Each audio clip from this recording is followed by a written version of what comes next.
नमस्ते भैया। नमस्ते। आवाज आ रही है? जी भैया। अ, फाल्गुनी दीदी ने जो क्वेश्चंस भेजे हैं भैया, उसको हाँ, पहले एड्रेस करना है या पठन? हाँ, आप। एक एक करके करते हैं। आज जी भैया, आज एक पॉइंट ले सकते हैं, ऐसे धीरे धीरे करके करते हैं। ठीक है। तो फाल्गुनी दीदी आप ही रखेंगे? जी दीदी, सभी को नमस्ते। नमस्ते भैया। नमस्ते दीदी। कल जी भैया, मैं कल का रिकॉर्डिंग सुन रही थी अवधारणा के बारे में। तो हम्म। मुझे ऐसा समझ में आया कि साक्षात्कार तो क्रमिक रूप से होगा, पर जो अवधारणा है वो एक साथ होगा। तो मेरा ध्यान उस बात पर गया कि फिर बुद्धि में जब जब चित्त में साक्षात्कार हो रहा है, तब बुद्धि में क्या होता है? हम्म। एक तो बुद्धि में आप्लावन प्रोसेस है। आप्लावन प्रोसेस शुरू होता है, यानी जिस वास्तविकता की प्रतीक्षा रही, उस वास्तविकता की प्रतीक्षा की संभावना, क्योंकि इसके पहले तो बुद्धि चुप चुप की स्थिति है, और अब साक्षात्कार का क्रम लग जाने से, चूंकि ये सब जुड़ाई हुआ होने से, जैसे ही साक्षात्कार में वास्तविकता आने लगती है, उसमें जो स्वीकार्यता वाला भाग है वो बुद्धि में आप्लावन की प्रक्रिया के तहत उसमें होने लगता है। तो जिसे हम स्वीकृति कहते हैं, तो ये स्वीकृति बुद्धि में, जिसको डिपॉजिट शब्द बाबा जी ने प्रयोग किया है, वो डिपॉजिट होने लगता है।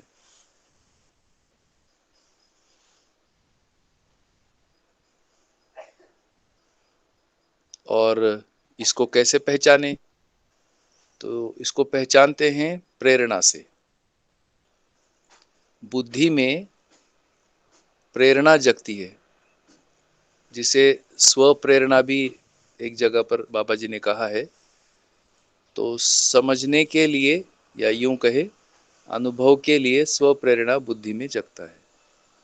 और इस प्रेरणा का जो परावर्तन है, संकल्प के रूप में, समझने का संकल्प बुद्धि में झलकता है। इस प्रकार से, जैसे अगर हम क्रम से देखें, तो साक्षात्कार और साक्षात्कार का डिपॉजिट बोध बुद्धि में होना, बुद्धि में समझने के लिए संकल्प आना, और इसका व्यवहार्य स्वरूप में ये स्पष्ट होता है कि अब हम स्वयं समझने की स्थिति में हो गए। तो बुद्धि का प्रोसेस या प्रक्रिया का स्वीकृति, प्रेरणा, संकल्प, और इस संकल्प में स्वयं समझने की प्रक्रिया जीवन में शुरू होता है। और उसमें बुद्धि का पुट है, या बुद्धि की प्रेरणा है, ये हमको समझ में आता है।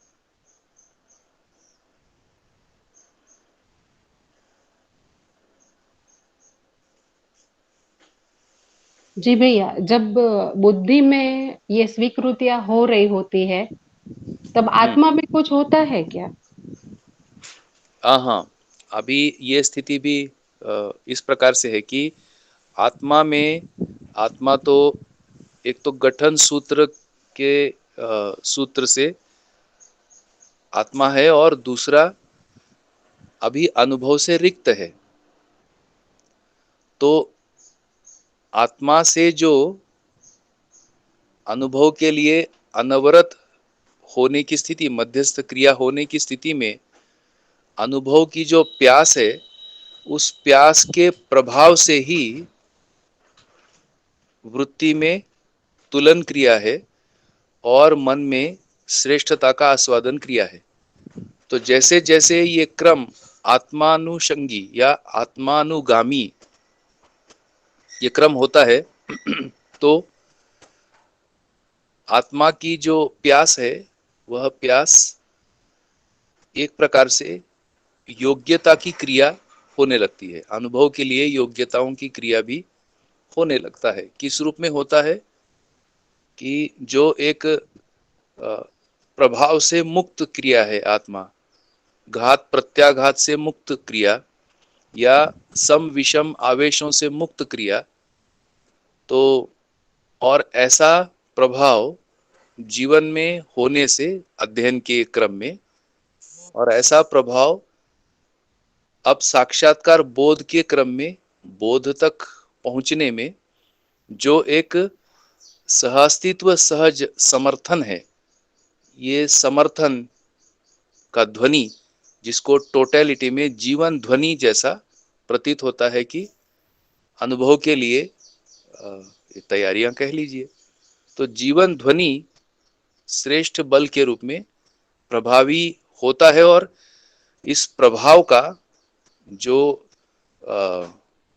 बुद्धि में अनुभव करने का और एक अनुमान या जिज्ञासा बुद्धि में जगता है, तो चूंकि यह सह अस्तित्व सहज है, इसलिए आत्मा का क्रिया रूप में कुछ हो रहा है ऐसा तो नहीं आया। इतना आया है कि अवधारणा पूर्ण होना और उसी क्षण बुद्धि का प्रत्यावर्तन आत्मा में और आत्मा का प्रत्यावर्तन व्यापक में, ये अनुभव होने की स्थिति है। तो जिस प्रकार से बुद्धि सक्रिय है या बुद्धि की क्रियाएं हमें सूचना में है कि ये बुद्धि की क्रियाशीलता जिसे बोध कह रहे हैं, तो बोध पूर्णता तक या यूं कहे अनुभव के लिए जो अवधारणा होना है वहां तक आत्मा का मध्यस्थ क्रिया के रूप में प्रभाव ही है, और उस प्रभाव की पहचान बुद्धि को होने लगता है। तो मध्यस्थ क्रिया सहज होने का जो सहज प्रभाव है, वह सहज प्रभाव ही आत्मा का क्रिया है। परंतु जैसा बोध क्रिया है वैसा आत्मा में अनुभव क्रिया ही सूचना है, इतना कह सकते। जी भैया। भैया हाँ अभी भैया। इस बात में थोड़ा कुछ प्रश्न निकले। तो अभी ये जो आप्लावन है, वो बुद्धि में आप्लावन होता है, तो वो बुद्धि का आत्मा में प्रत्यावर्तन होता है, तब ये होता है ना आप्लावन। हाँ, उसकी निरंतरता है। तो मतलब वो जो प्रभाव वश ही आप्लावन होता है, आत्मा का प्रभाववश। हाँ प्रभाववश। हाँ हाँ हाँ, बहुत अच्छी बात है। आत्मा का प्रभाव साक्षात्कार बोध से एक निकट क्रिया आ गई, अनुभव की निकट क्रिया आ गई, इस स्थिति को हम आप्लावन कह सकते हैं। और ये आत्मा तब तक साक्षी रहता है, साक्षी कब तक रहता है? मतलब हम वो तो कंटिन्यूअस जब तक दृष्टा जब पद तक, नहीं होता, सही बात है, जब तक अवधारणा पूरा नहीं होता या बुद्धि योग्य नहीं होता है, तब तक ये साक्षी भाव आत्मा में बना रहता है। मतलब ये जो साक्षात्कार और अवधारणा, उसके बीच में वो जो स्वीकृति है या फिर वो जो इकट्ठा जो जो बुद्धि में जो आता है जो कंटेंट, वही हाँ वो स्वीकृति ही है ना? हाँ, वो ही स्वीकृति है। तो पहले हम साक्षात्कार के पहले इच्छा से ड्राइव होते, तो अभी वो संकल्प से ड्राइव हो गए, वैसा है? हाँ यस, ये पॉइंट है। तो जब तक इच्छा से तय हो रहा है तब तक हमें सपोर्ट की जरूरत रहता है। जब संकल्प से तय होता है तब हम समझ के आधार पर चलते हैं। तो बाह्य प्रेरणा और स्व प्रेरणा इतना संकल्प और इच्छा से चलना और संकल्प से चलने में इतना अंतर है। जी भाई। और वो जो अनुभव जो क्रमिक है, मतलब हम्म। जो अवधारणा हुई, अवधारणा पूर्ण होने के बाद अनुभव है, लेकिन अनुभव क्रमिक है। तो वैसा इसमें क्रम से कैसे है? अनुभव अनुभव क्रमिक है, अनुक्रम से यानी स्वीकृति। या अनुक्रम से अनुभव का मतलब है, अनुभव तो एक बिंदु ही है। अच्छा, मतलब वो। जैसे जैसे अस्तित्व में सूत्रता है ना, वो सारी सूत्रताओं का एक नाम है क्रमिक है। जैसे अस्तित्व में पूरी कड़ियां लगी हुई है ना, जी अस्तित्व पूरा कड़ी से कड़ी लगा हुआ है। तो अब अनुभव होने से हर कड़ी में लाइट आ गया, हर कड़ी सुस्पष्ट हुई। तो वो जो कड़ियों की सुस्पष्टता, अनुक्रम से अनुभव, ये वैसा क्रम नहीं है जैसा अभी हम एक के बाद एक ऐसे देखते। जी भाई। तो एक एक करके साक्षात्कार, एक साथ अवधारणा और बिंदु में अनुभव। तो अनुभव होते ही पूरा अस्तित्व यथावत अनुभव में आना, और तो अस्तित्व में सारा क्रम है, तो ये क्रम अनुभव में आना, इसलिए अनुक्रम से अनुभव। जी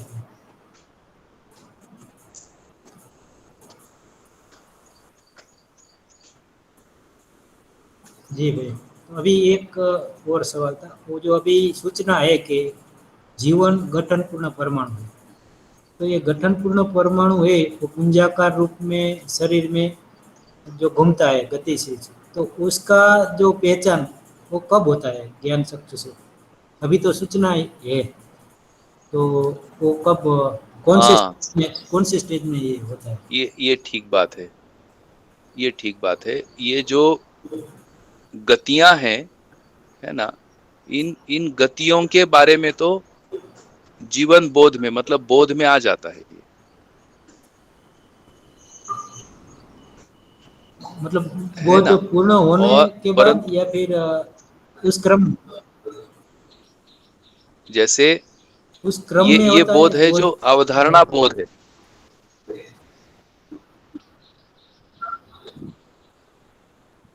जी अवधारणा बोध में आ जाता है।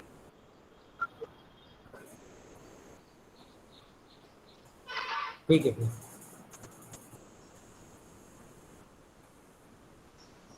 जी भाई। ऐसा तो अपना एक अनुमान अवधारणा बोध में आ जाता है।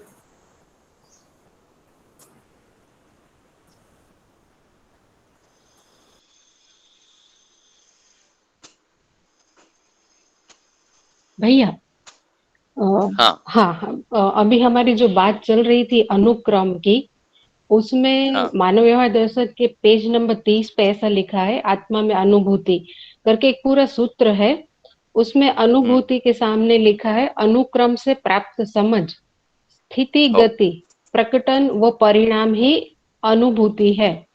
इसको हो थोड़ा सा और समझना चाहते थे कि मतलब बेसिकली अनुभव में होता क्या है। हाँ, ठीक बात है। तो जितना सूचनाओं का विश्लेषण अ, हो पाता है, उस अनुसार अपन लोग प्रयास करते हैं कि ये जो अनुक्रम है, इस अनुक्रम को हम परस्परता के रूप में पहचान पाते हैं कि नहीं, उसको पहले देखते हैं। अनुक्रम है, परस्परता है। तो अनुभव में जो आता है वह हर स्थिति गति परस्परता में है, यह अनुभव में आता है। तो क्या क्या परस्परता में है? तो हर स्थिति गति का अंतर संबंध सूत्रित है, यह अनुभव में आता है। तो इस प्रकार से हर अपनी जीवन की दृष्टि में पूरा का पूरा सह अस्तित्व परस्परता में है, और ये परस्परता कैसे सजी हुई है, उसका प्रक्रिया कैसे है, फल तक कैसे आता है, यह पूरा सुस्पष्ट होता है।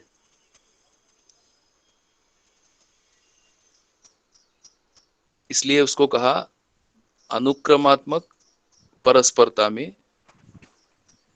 अनुक्रम हमको अनुभव मूलक विधि से समझ में आता है, उसके हम दृष्टा रहते हैं।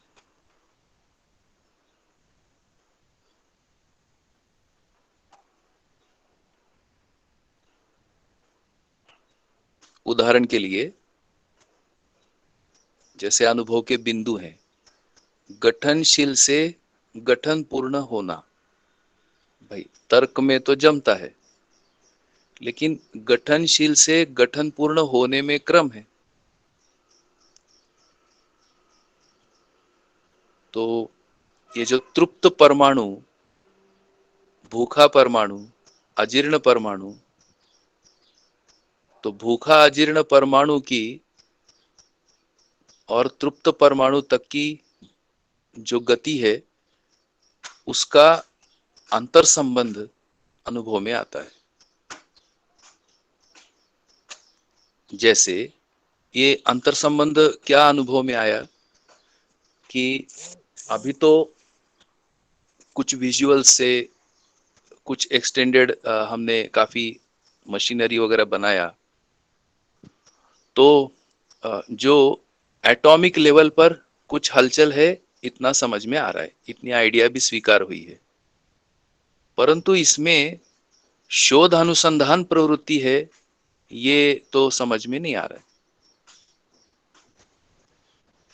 तो अनुभव में ये समझ में आता है कि गठन, ये परमाणु में ही शोध अनुसंधान प्रवृत्ति है। तो ये शोध अनुसंधान प्रवृत्ति ये कैसे समझ में आई? तो ये इस प्रकार से समझ में आई कि जैसे दो अंश एकत्रित होना और दो अंशों में एक मध्यांश में आना, दूसरा परिवेश में आना। अच्छा, फिर ऐसे कितने परमाणु है और इन परमाणुओं में अपने अपने जाति की जो पहचान का आधार आया, ये आधार अनुभव में आता है। एक परमाणु दूसरे परमाणु को पहचानता है और ऐसे अनेक परमाणुओं की प्रजाति होना, और ये सब प्रजाति मिलकर के एक अणुचित रचना होना। रचना तक तो हम पहुंच गए, परंतु उस रचना के जो आधार हैं, ये आधार अनुभव में आते हैं। इसलिए कह पाते हैं कि जो ये शोध प्रवृत्ति, शोध अनुसंधान प्रवृत्ति, ये परमाणु में ही है, और इसीलिए ये सारा इतना रचना संसार अपने को स्पष्ट होता है। और यही शोध अनुसंधान प्रवृत्ति गठन पूर्णता तक यात्रा है। तो अनुभव में ये आया कि ये किसी ने कराया नहीं है, इसको कोई करता नहीं है, ये स्वयं स्फूर्त है। और ऐसा स्वयं स्फूर्त होने में मूल ऊर्जा प्रभावी है, और ऐसी ऊर्जा से ऊर्जित परमाणुओं में ही, अंशों में और उनसे परमाणुओं में पहचानने और निर्वाह करने का डिजाइन मौलिक रूप में है, यह अनुभव में आता है। तो पहचानना, निर्वाह करना, ये जो हम नियम बताते हैं, इसलिए ये नियम अनुभव मूलक है, क्योंकि इसकी पहचान की आधार हम बता पाते हैं कि ये जो पारदर्शकता है, पारगामीयता है, फलस्वरूप पहचान पाता है। तो ये सारा पहचानना, निर्वाह करने की क्रिया से एक जड़ प्रकृति और फिर गठन पूर्ण होने में ये सारा प्रयास गठन पूर्णता के लिए होना और गठन पूर्ण परमाणु होना, फिर उसमें गठन पूर्ण परमाणु में ही स्थितियां बनना कि लक्ष्य पूरा करने के लिए जो शरीर तैयार होने हैं, उस शरीर के लिए भी जीवन का रोल होना, और ये जो मानव शरीर रचना हुआ, उस रचना के मूल में भी जीवन का होना, और ये जो अणुरचित रचनाएं, फिर आगे प्राण कोशा होना और प्राण कोशाओं से जो शरीर आना, तो ये जो सारा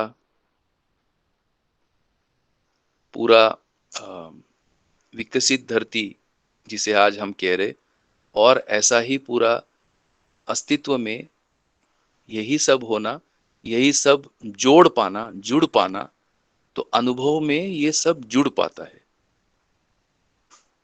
इतनी स्थिति अनुभव की बताई जा सकती है।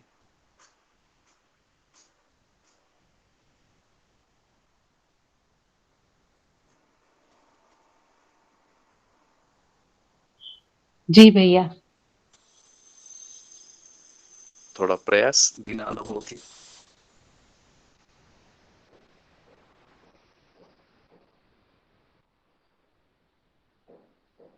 भैया, हम्म ये शोध और अनुसंधान दोनों, वो जो भौतिक रासायनिक और जीवन, तीनों में दोनों है कि सिर्फ अनुसंधान है भौतिक रासायनिक में और जीवन में शोध अनुसंधान में दोनों?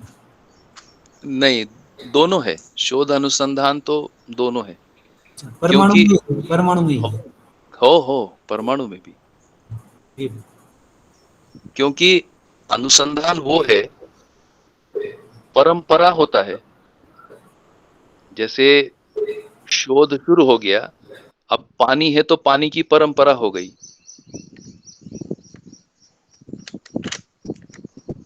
तो जिसका परंपरा हुआ, जो पहले नहीं था और परंपरा आया, तो उस स्थिति को अनुसंधान कहते हैं।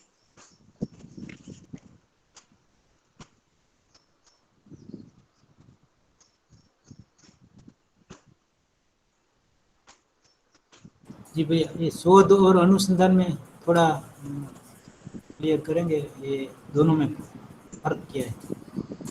अच्छा, फर्क जैसे अभी अपन मूल स्थिति को चलते हैं कि जैसे एक जमावड़ा रहा अंशों का, तो अंशों का जमावड़ा रहा तो उसमें चुंबकीय बल संपन्नतावश एक अंश दूसरे अंशों को पहचानता है, ये शोध हो गया।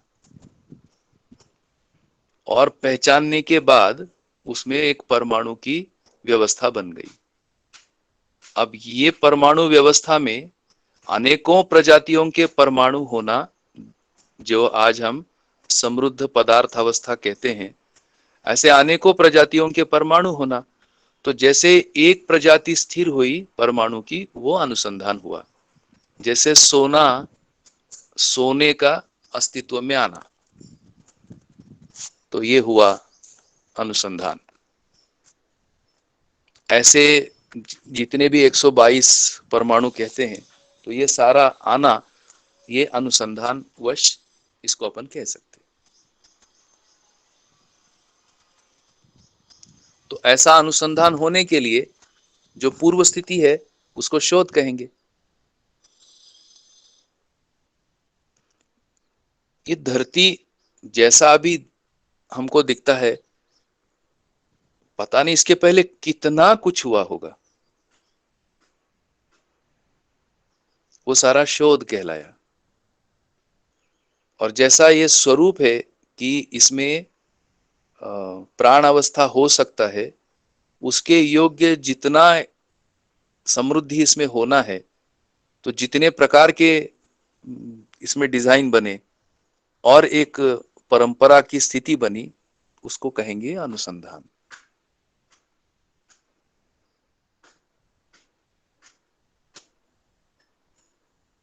जी भाई, तो ये ऐसा बोल सकते हैं कि ये उदात्तीकरण के लिए शोध और अनुसंधान सूत्र है? हाँ, ठीक बात है। जी। अब आगे चलकर इतना रचना संसार को अपन स्टडी कर लिए, अब हमें आगे चलकर ये पता लगता है कि ये उदात्तीकरण है। तो बिल्कुल ठीक है, तो उसका बीज रूप परमाणु में है, शोध अनुसंधानवश उदात्तीकरण होता है।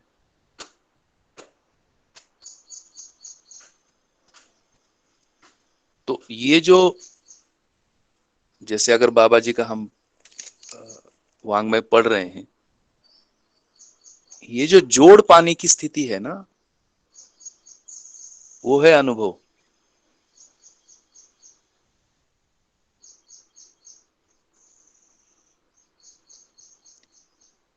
तो अनुभव में सूत्र मिल जाने से सारा सूत्रित दिखता है।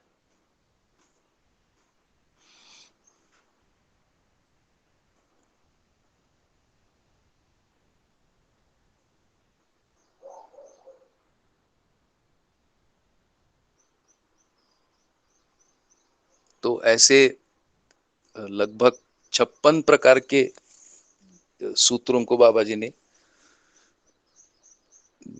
मानवीय आचरण में, आत्मा के आचरण में दिया हुआ है।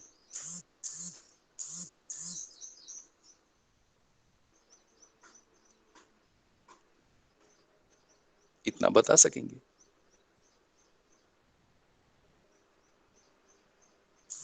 जी भैया, बहुत बढ़िया।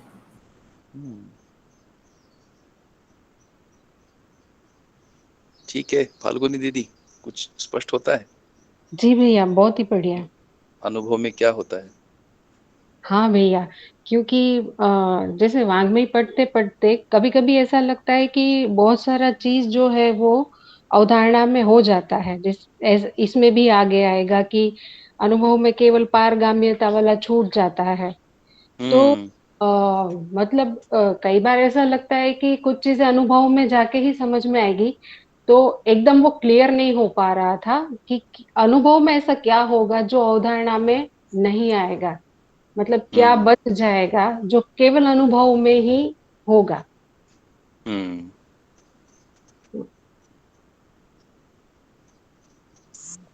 ठीक बात है। तो हमें फिर अवधारणाओं को स्पष्ट होने की आवश्यकता बनता है। तो ये जो पारगामीयता है, ये पारगामीयता अनुभव में आते ही पूरा अवधारणा धारणा हो जाता है। और धारणा होने का मतलब है कि अनुभव प्रमाण सहित ये जो धारणाएं हैं, इन धारणाओं को अनुभवी व्यक्ति जीने लगते हैं, और उनका जीने का स्वरूप ही अवधारणा के रूप में आता है।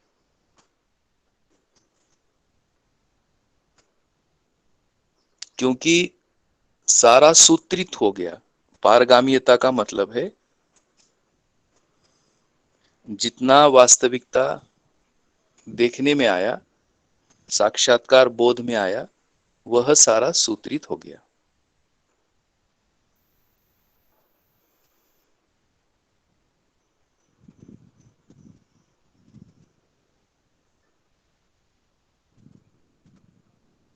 तो ये जो सूत्रित होने का स्थिति है, वही आनंद की स्थिति है।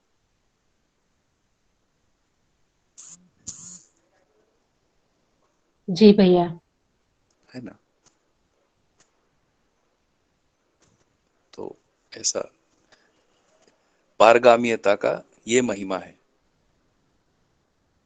अब उसका परंपरा का खाका आ गया।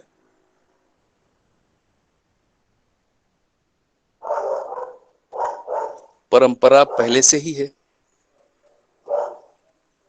परंतु इस परंपरा के आधार क्या है, ये बुद्धि को जिज्ञासा है। आदमी आया, आदमी का प्रकटन हुआ, उसके पहले परंपरा स्थापित है, उसके बाद आदमी आया। तो ये सब जो हो रहा है, इसको बारंबार बारंबार देखा, ये ऐसे ही हो रहा है। इतना एक अपनी सूक्ष्मता इस स्तर पर जाने की बात है, पात्रता विकसित स्तर पर होने की बात है कि ये सारा जो हो रहा है, तो ये हो रहा है तो इसके आधार क्या है? यही है सत्य की जिज्ञासा। उसे ब्रह्म जिज्ञासा कहते हैं।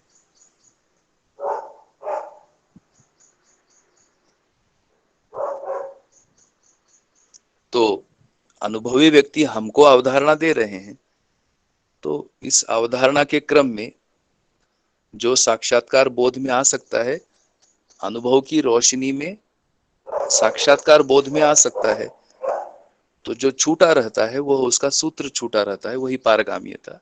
वह अनुभव में आने पर सारा अवधारणा धारणा के रूप में कनेक्ट होकर के और एक अनुभव की स्थिति में फिर हर मुद्दा मूल्यांकन विधि से ये जुड़ता है। ऐसा पूरे अनुभूतियों को पढ़कर सुनकर अपनी एक तैयारी बनती है।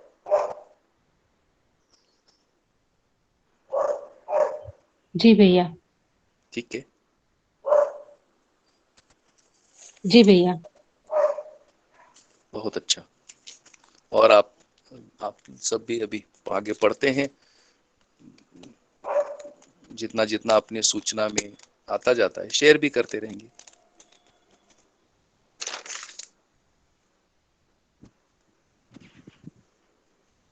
बहुत अच्छा। और आगे पढ़ें। जी भैया। 23 पेज से हमें पढ़ना था, बोध और अनुभव की जो दूसरी जिज्ञासा है वो। तो कौन पढ़ना चाहेगा आज?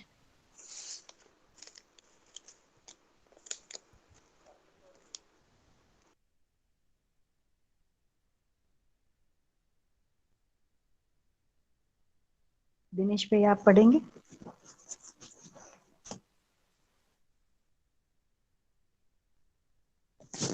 हेलो।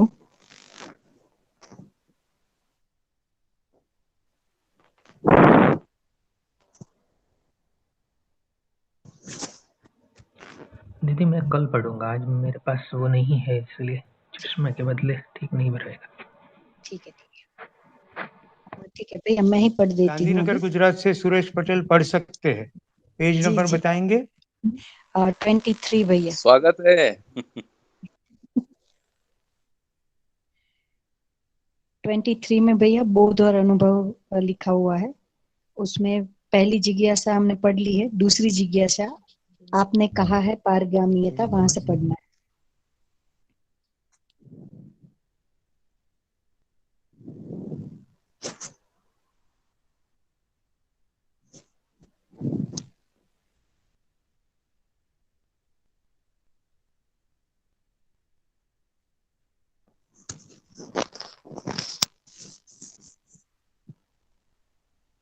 हाँ सुरेश भैया।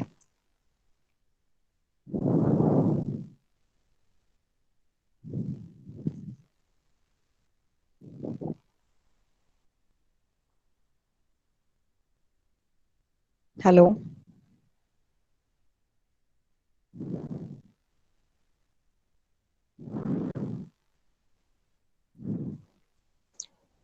सुरेश भैया आपका माइक म्यूट है। मैं ये कह रहा हूँ कि मुझे पेज नंबर बताएंगे दीदी? जी 23। 23 जी। ओके। हाँ उसमें हाँ बताइए। जी बोध अनुभव लिखा है, उसमें जो पहली जिज्ञासा है वो हमने पढ़ ली है, दूसरी जिज्ञासा से आपको पढ़ना है। ओके। जिज्ञासा। जी। आपने कहा है पारगम्यता के बिंदु को छोड़कर बाकी सब अवधारणा में आ जाता है। उत्तर, अवधारणा के बाद केवल पारगम्यता छूटा रहता है अनुभव के लिए। पारगम्यता आने से हमारे में दूसरे को समझने का ताकत आ गया। अभी दूसरे को समझना कहाँ बनता है? दूसरे को न समझना से अपने को ही विद्वान मानना बनता है। इतना ही बात है। आगे पढ़ूं? जी भैया, हम लोग ऐसा कर रहे हैं, इसमें जितनी भी स्पष्टता पढ़ने वाले को हुई है वो अपना रखेंगे और बाकी भैया उसमें कुछ ऐड करेंगे। तो ओके, तो आप ये मैंने स्पष्ट पढ़ा कर। है, तुम करो ऐसा। जी जी जी। मुझे ऐसा स्पष्ट हुआ कि पारगम्यता से दूसरे को समझने की संभावना बढ़ती है। जब तक इस संभावना को हम एक्सप्लोर ना करें तो हम खुद को ही सही माने रहते हैं। मैं ही सही हूँ, मैं ही सभी जानता हूँ। इसी अर्थ में शायद कहा है कि अपने को ही विद्वान मानना बनता है। तो पारगम्यता होने से अनुभव के लिए हमारा रास्ता प्रशस्त हो जाता है, अगर हम समझने की कोशिश करें, क्योंकि दूसरे को समझने की ताकत हमारे पास है ही। मेरे अपने अंदर से ऐसी स्पष्टता हो रही है कि जब हम ध्यान देते हैं तभी समझ पाते हैं। हम स्वयं में इतने उलझे रहते हैं कि दूसरे के प्रति ध्यान नहीं जाता। तो क्या हो रहा है, क्या कहा गया है, क्या संदर्भ है, उसके प्रति अगर ध्यान जाए, और महत्वपूर्ण ध्यान तो ये जाए कि ये जो भी कर रहा है वो भी सुखी होने के लिए कर रहा है। अगर व्यक्ति के साथ है या प्रकृति की तीन अवस्था में कुछ हो रहा है जो मुझे स्वीकृत नहीं है, तो मेरा ये ध्यान जाए कि कौन सा नियम मुझे समझ में नहीं आया। तो वो समझने की चेष्टा व्यक्ति और मानवीय प्रकृति में होगी तो अपना रास्ता ठीक होगा। धन्यवाद।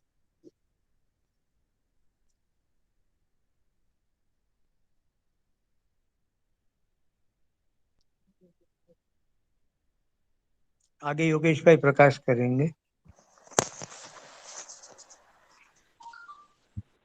हाँ ठीक है भैया, इसमें इतना ही है कि समझने का प्रयास अनुभव में तृप्त हो जाता है, तो हम दूसरे को समझ पाते हैं। पारगाम्यता अनुभव में आने से हम दूसरे को समझ पाते हैं, ये पूर्णता हुआ। उसके पहले प्रयास, तो प्रयास की पूर्णता पारगाम्यता से अनुभव में आई, तो अब हम समझ पाते हैं। ये समझ पाना ही जीवन में अनुभव होना और जीवन जागृत होना, इतना इसमें कह सकते हैं।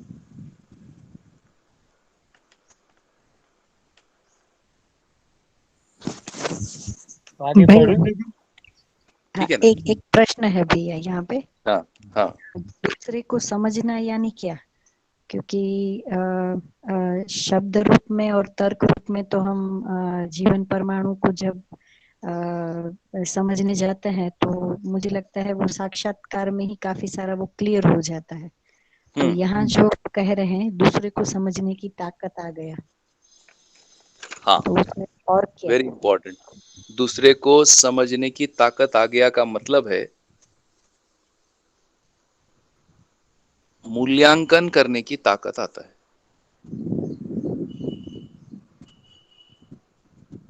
तो स्वयं का मूल्यांकन और दूसरे का मूल्यांकन, तो जब तक अनुभव पूर्णता नहीं होता या अनुभव नहीं होता, तब तक हम स्वमूल्यांकन के प्रयासी तो होते ही हैं, परंतु परस्परता के मूल्यांकन में अधूरापन रहता है। और ऐसे स्थिति में हमारा मूल्यांकन अनुभव की रोशनी में विकसित व्यक्ति करते हैं। तो विकसित व्यक्ति की परस्परता में हम स्वमूल्यांकन करते हैं और विकसित का दर्शन होता है। दूसरे को समझने का मतलब है अब अनुभव हुआ, तो अनुभव हुआ तो स्वयं का मूल्यांकन भी पूर्ण हो गया और साथ में दूसरे का समझने का यानी दूसरे का मूल्यांकन करने का क्षमता भी एक साथ बन गया। तो इस प्रकार से दो अनुभवी व्यक्ति की स्थिति हुई। तो दो अनुभवी व्यक्ति एक दूसरे का मूल्यांकन करते हैं, उसे उभय तृप्ति नाम दिया है। जी भैया। इस प्रकार से स्थिति है। दूसरे को समझना मतलब दूसरे का मूल्यांकन कर पाना। जी। अच्छा, ये कैसे सहज सुंदर आता है? जैसे अभी भी भ्रमित स्थिति में हम किन्हीं श्रेष्ठताओं को किन्हीं व्यक्तियों में पहचानते हैं। हमारा स्वाभाविक अपेक्षा हो जाता है कि हमारी प्रगति हो रही है या नहीं हो रही है, इसको ऐसे श्रेष्ठ व्यक्ति हमारा मूल्यांकन करे। ये देखिए, ये सहज अपेक्षा है। अब ये सहज अपेक्षा अनुभव में पूर्ण हो जाती है। इस प्रकार से दूसरे को समझने का जो सह अस्तित्व प्रभावी होने से हमारे में रहता ही है, वह पूर्ण हो जाता है। तो मूल्यांकन कर पाने की क्षमता ये प्रमाणित होने लगती है। तब पक्ष विपक्ष छूटता है। सत्य सहज दृष्टि प्रकट होने से जैसा यथास्थिति है वैसा हम व्यक्त कर पाते हैं।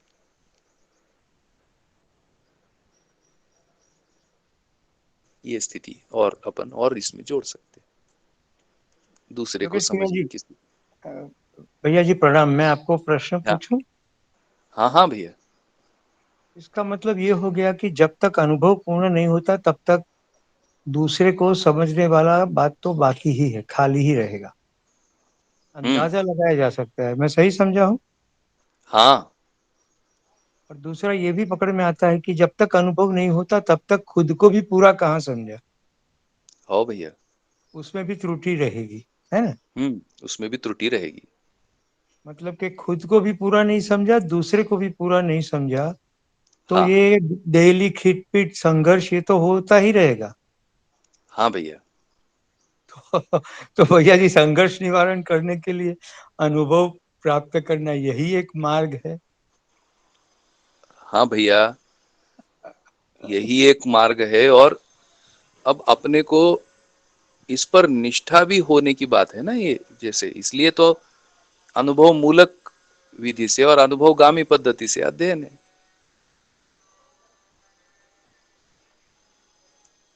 ये सब अनुभव के पहले वैसा तो नहीं बनता जैसा होना चाहिए। तब ये, लेकिन क्या संघर्ष रहेंगे? उत्तर यह है कि संघर्ष नहीं रहते। क्यों?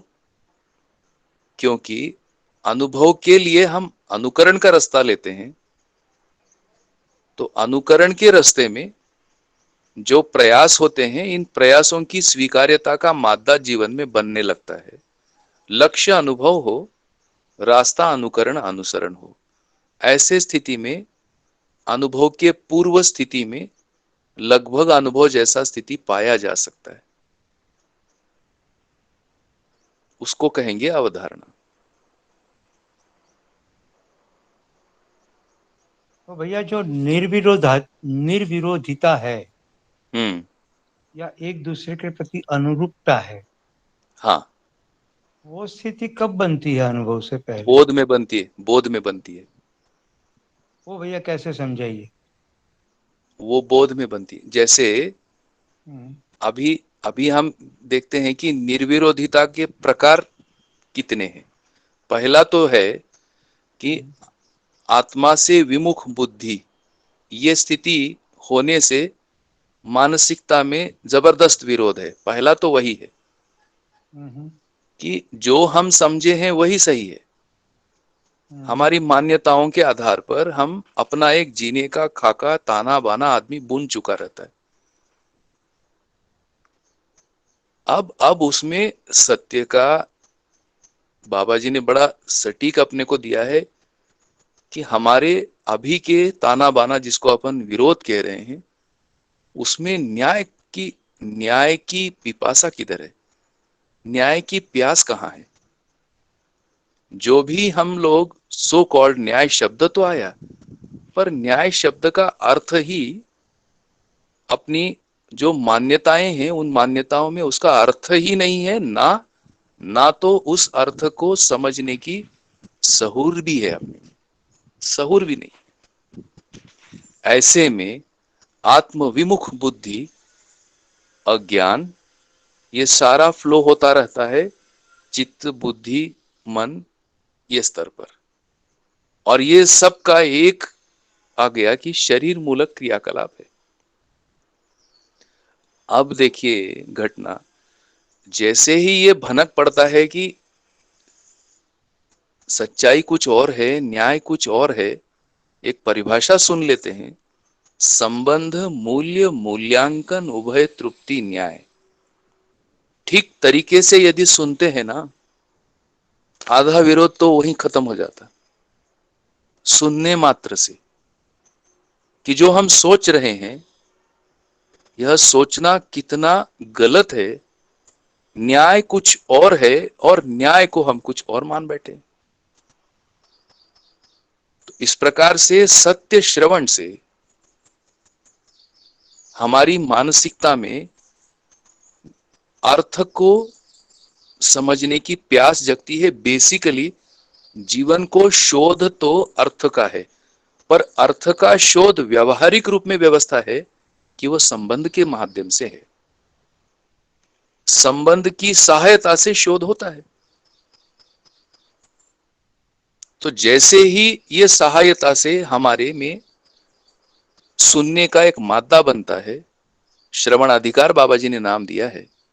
जो व्यक्ति सुनता है ना ठीक से, उसको अर्थ की प्यास है। मुझको ऐसा लगता है वो व्यवहार में, विरोध में, उसमें नहीं जाता। और हमारी अड़चन वही है, सुनना नहीं बल्कि सुनाने में उतारू है।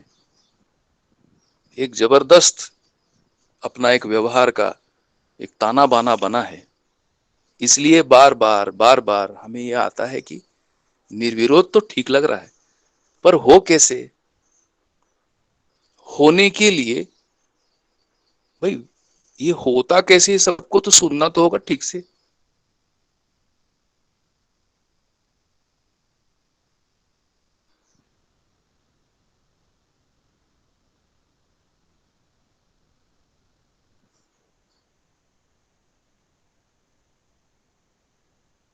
भैया आपकी आवाज नहीं आ रही।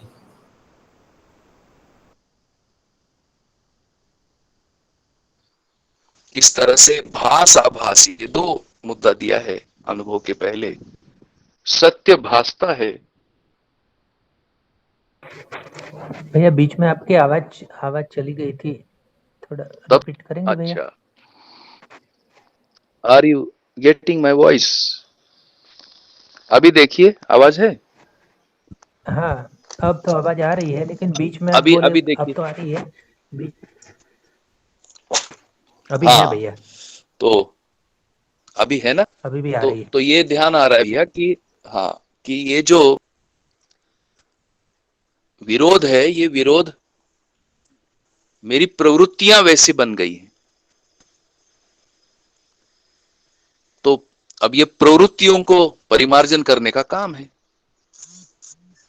तो हमको ये जितनी प्रवृत्तियां हमारी समझ में आती है और उन प्रवृत्तियों को हम काम करते हैं, जिसको हम बदलने की बात करते, उस क्रम में ये निर्विरोधिता के अपन पास पहुंचते हैं। ये बदलने का मतलब ही है कि हम साक्षात्कार के लिए तैयारी शुरू कर देना। और साक्षात्कार के लिए तैयारी का मतलब है कि ये जो निर्विरोध जीने का स्वरूप का नाम दिया है, सर्वतोमुखी समाधान। तो सर्वतोमुखी समाधान से निश्रुत कार्यक्रम, और उन कार्यक्रमों में हम भाग लेकर के हम अपनी योग्यता और पात्रता को विकसित करते हैं। उस स्थिति में ये निर्विरोध वाला भाग हमारे में होने लगता है। तीन शैलियां हैं, इसकी चर्चा कर सकते हैं। आप भी सोचिए, मैं भी सोच रहा हूं, हम सब सोचेंगे कि हम सोचते तो निर्विरोधिता है बहुत अच्छे से, पर जब हम निर्वाह करने जाते हैं वैसे ही करते हैं जैसे पहले करते थे। ये क्या हो रहा है? तो ये वही हो रहा है कि विचार शैली निर्विरोधिता की एक विचार शैली है, उसमें निश्चित प्रक्रिया है, उसका निश्चित पद्धति है, उसकी एक प्रणाली है, उसको अपनाए बिना सोचते हैं निर्विरोध हो जाए, ऐसा दिखता नहीं। तो वैसा विचार शैली होना, वैसा व्यवहार शैली होना, वैसा कार्य शैली होना।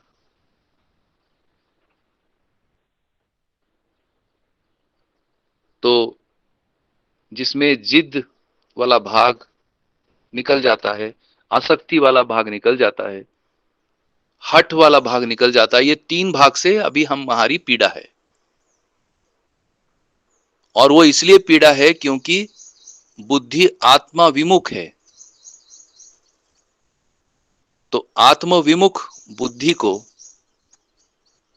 सत्य सूचना मिल जाने से और ये स्थितियां जीवन में समझने की स्थितियां निर्मित होती है, और ये समझने की स्थिति के लिए अनुकरण अनुसरण अनुभव लक्ष्य के साथ यदि ये पाथवे चुनते हैं तो फिर ये जो विरोध है, ये विरोध शमन होने लगता है। क्योंकि निर्विरोध हुए बिना अनुभव की स्थितियां भी नहीं है।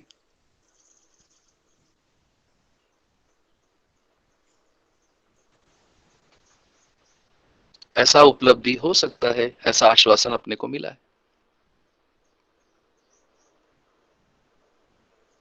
ये बात है, मैं स्वयं को समझ पा रहा हूं, स्वयं का मूल्यांकन कर पा रहा हूं, पर दावा नहीं कर पाऊंगा।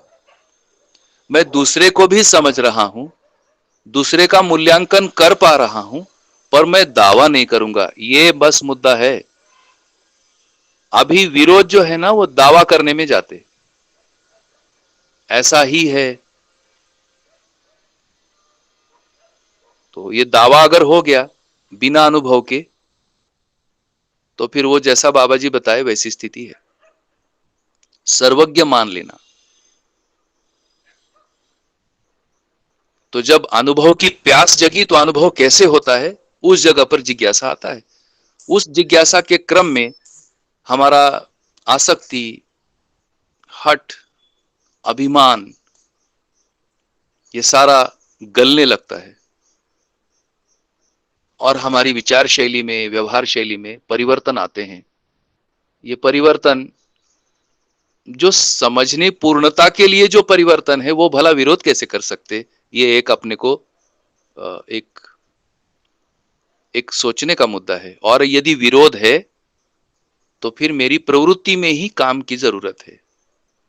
तो हम अपनी प्रवृत्तियों को ठीक करते हैं।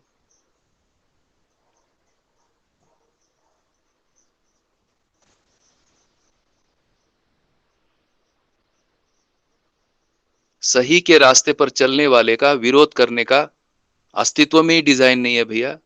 आदमी उसी डिजाइन की बात है।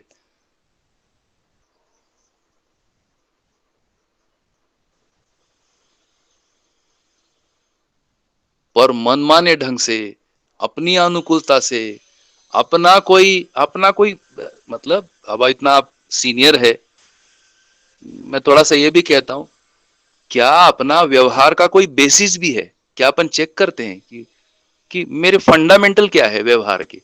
रोज तो मैं व्यवहार करता हूं, फंडामेंटल क्या है?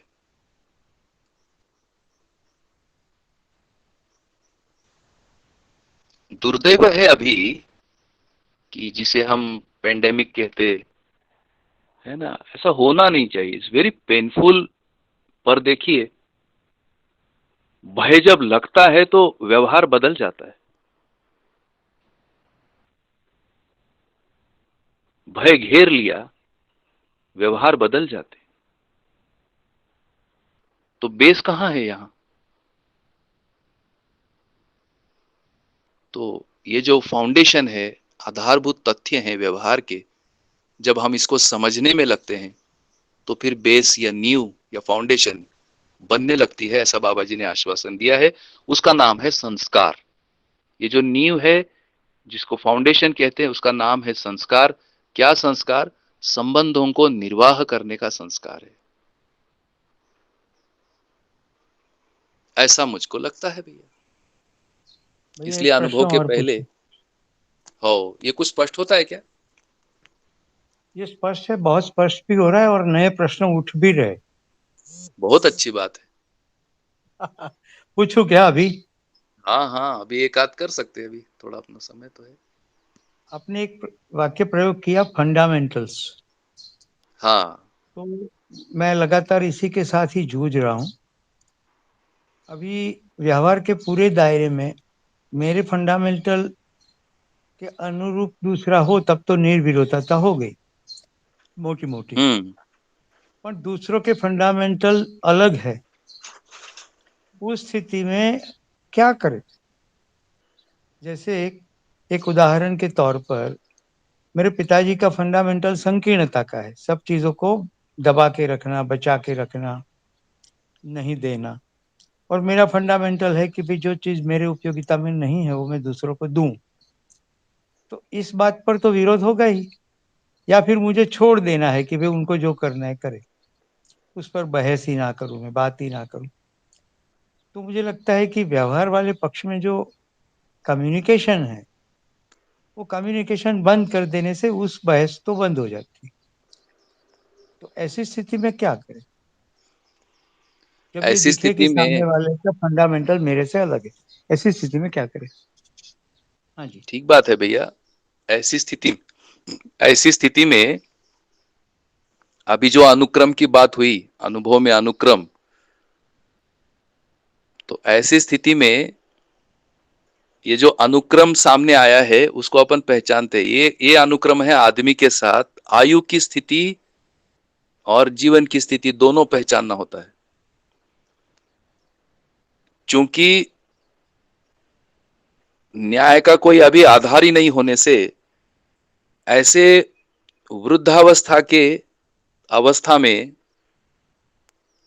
आयु की स्थिति को अभी तो पहले संभलने में टाइम जा रहा है उस जीवन का, और उसमें जो कुछ भी मान्यताएं बना के रखी हुई हैं उन मान्यताओं को चैलेंज सहसा स्वीकार नहीं होता।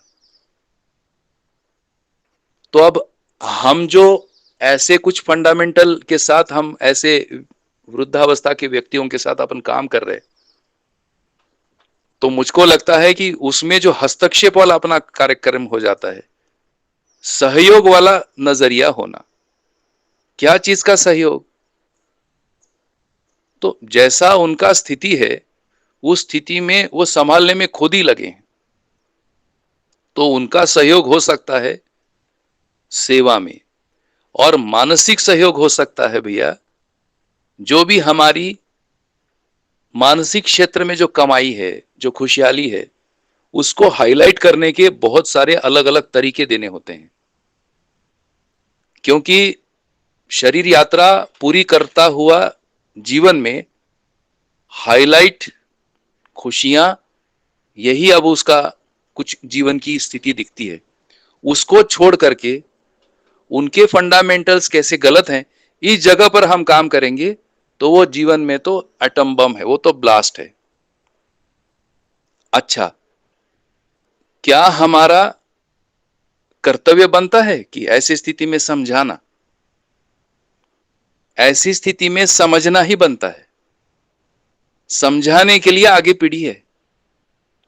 तो थोड़ा सा रिलेशनल स्थितियों में, पारिवारिक स्थितियों में, सामाजिक स्थितियों में ये जो अवस्थाओं के अनुक्रम है और उस अनुक्रम के जो व्यवहार हैं, वो व्यवहार समझे बिना यदि हम ऐसा काम करेंगे तो परिस्थिति बदलने जाएंगे तो बखेड़े वाली बात है। तो हम आप भी नहीं चाहेंगे कि ऐसी स्थिति का कोई को हम वो कर दे भाई, आवेशित कर दे, ये भी नहीं चाहेंगे। अब बहरहाल हमारा यदि उसमें कोई उदारता का भाग बनता है तो उदारता का भाग बनने के लिए अपना पुरुषार्थ हो जाए।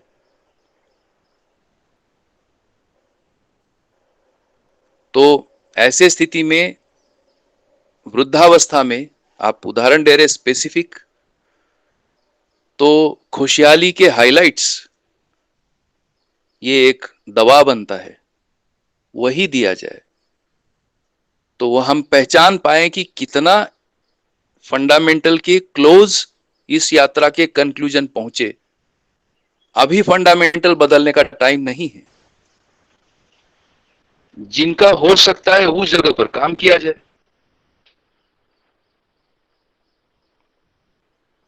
सबसे अच्छा काम तो अपने साथ है। इसलिए इसमें एक स्थिति निर्मित होती है, अपेक्षाओं का जो फैलाव है वो फैलाव नियंत्रण में आना, ये पहली जरूरत है निर्विरोध होने के लिए। तो डिस्कशन बंद कर देना ये डिजाइन नहीं है। जितना डिस्कशन होने योग्य है वो तो होना ही है। जितना ऐसे स्थिति के लिए अनुकूल डिस्कशन है उतने तो होने ही है।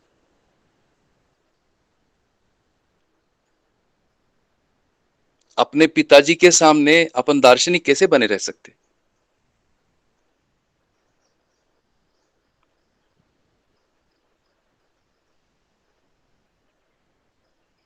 ये मुद्दा है। तो थोड़े व्यवहारिक भी इसमें पहलू हैं। यदि इन पहलुओं को समझते हैं तो ये निर्विरोधिता को अच्छे से काम किया जा सकता है और स्नेह भी बनाया जा सकता है। हमें पक्का पता हो कि इस स्थिति में क्या हो सकता है, जो हो सकता है वो किया जाए, पूरा किया जाए, पूरे मन से किया जाए। उसमें उसमें ये ना हो कि ये सारे पूर्वाग्रहों से अपने ही पिताजी और इन लोगों के बारे में ये ना हो। जो होना है वो मन लगा के, जो नहीं होना है उसके लिए एक सहयोग भाव आगे होगा। ऐसे कुछ उत्तर सूझता है भैया ऐसे में? नहीं भैया, समाधान हो गया। बहुत अच्छा भैया, प्रणाम। बहुत अच्छा। चलो थैंक यू। तो टाइम थैंक तो यू हो तो गया। भैया आपको बोलना है। आपने इतने पहलू इसमें से खोले हैं कि प्रकाश हो गया। कुल जी मिला भैया। के अपने पर ही काम करना है, ये महत्वपूर्ण बिंदु में पकड़ा हूँ। हो। आगे समाजशास्त्र इसलिए पढ़ने वाले अपन, हम्म। पर उसके पहले जो जीवन में होता है ये सब अध्ययन अभ्यास अपने को हो जाए तो शास्त्र अवगत होगा। जो शास्त्रों में उपाय आ रहे हैं यदि वो कहाँ रखे, यदि अपने पास उसका तैयारी नहीं है तो फिर वो शास्त्र फिर एक रोमांच। क्या हुआ? फिर एक खालीपन। अब भरते चलना है। तो इसलिए ये थोड़ा अध्ययन अभ्यास की चर्चा कर रहे हैं। अवधारणा में क्या होता है, बोध में क्या होता है, साक्षात्कार क्या है, इच्छा विचार आशा में ये जो संयुक्त शक्ति है, इस शक्ति में क्या होना है, ये सारी स्थितियां यदि हमें पता हो तो फिर शास्त्रों को अवगत कराने के लिए अपनी एक पूर्व स्थिति बन सकती है। और उसमें ये सारे व्यवहारिक मुद्दे, कैसा सामाजिकता होना और कैसा निर्विरोध होना, यही इसका कोर है। और उसके लिए हमारे लिए क्या आचरण है, इसमें गाइड है। तो हम आगे बढ़ते हैं। ठीक है चेतना दीदी, फाल्गुनी दीदी, रुका बहुत जाए? बढ़िया भैया। रुका बहुत जाए? बढ़िया भैया, thank you so much. Thank you सभी को, नमस्ते। बहुत बढ़िया भैया, नमस्ते।